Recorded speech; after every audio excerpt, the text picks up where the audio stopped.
It's been a very good day. If you look at what we did today, we had a huge spending round announcement. Sajid Javid, the Chancellor, set out the biggest package of spending since, I think, 2002, which is the moment when the Blair government really decided to start investing in hospitals and schools. And we're doing the same. Big package for hospitals, 20,000 police on the street, as you know, levelling up education funding across the country. Those are for every primary, every secondary school. I think those are the priorities of the British people, and we're delivering on them here in Parliament. Yes, I can, before you interrupt me, it is absolutely true that Brexit continues to obsess our beloved colleagues, and we've got the most peculiar situation tonight, which is that I think for the first time in democratic history, first time in the history of this country, the leader of the opposition has actually declined the offer of a general election.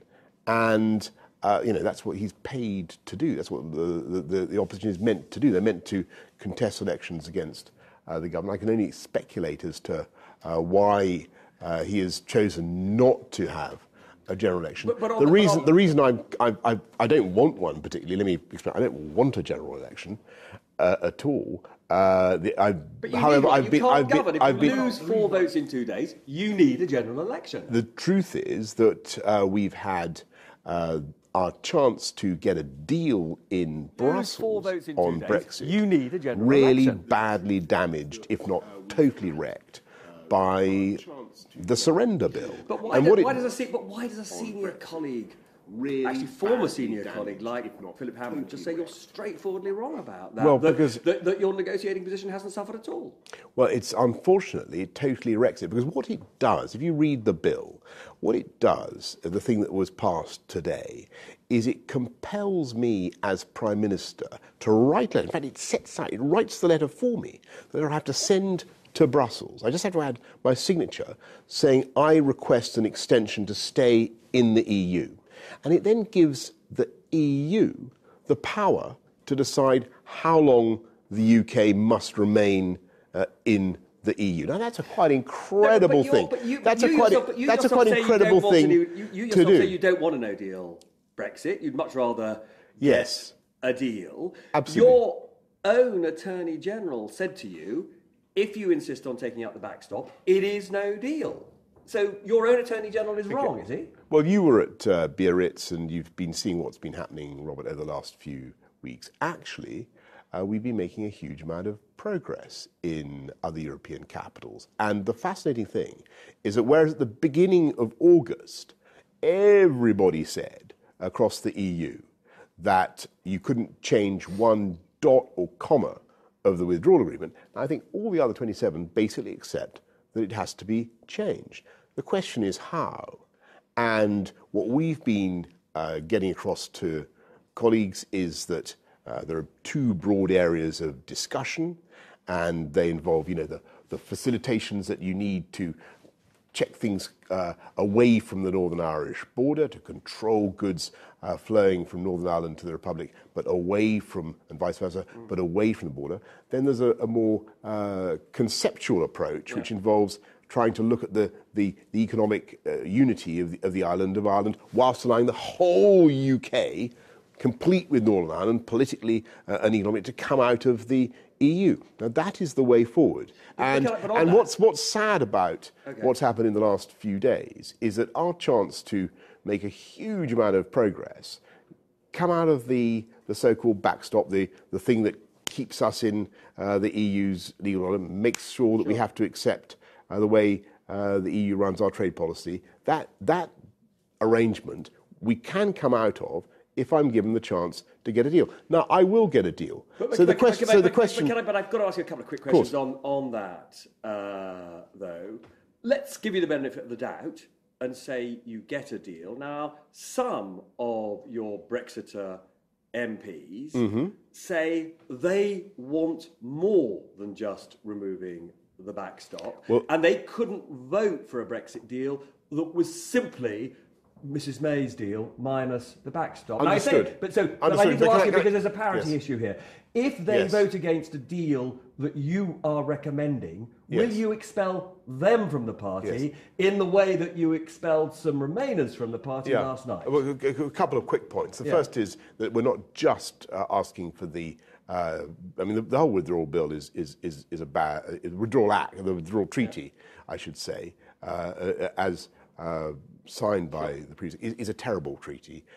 The way to cure it is to get rid of the backstop, but you also have to change the political declaration. You have to rewrite that. Yeah. Now, if you do that, there is this parity issue. But on that, if you recommend a deal and some of your colleagues won't back it, will they be expelled in the way that Ken Clarke and I think what the Nicholas people of Soames this country were expelled last night? Sure. I think what the people of this country want to see is a government that is determined to come out of the EU on October the 31st, and that is what we are going to do. But you and haven't answered my question. What sauce Are you going for the goose is sauce for the gander? And that's what I've said to all colleagues, and I think I said it. So that means a Steve Baker would be out of the party.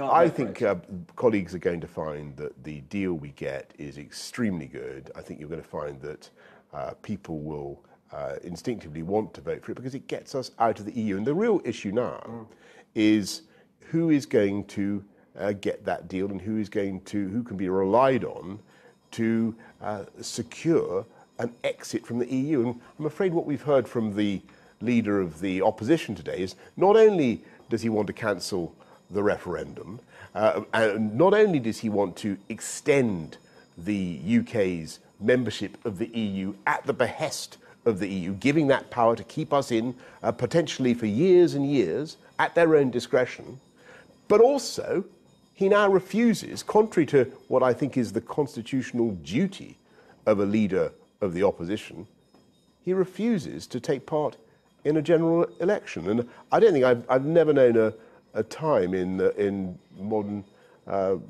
history when the leader of the opposition has refused to participate in an election. I can only invite our viewers, Robert, to speculate as to why he may be so disinclined. Does somebody need to get out the chicken suit?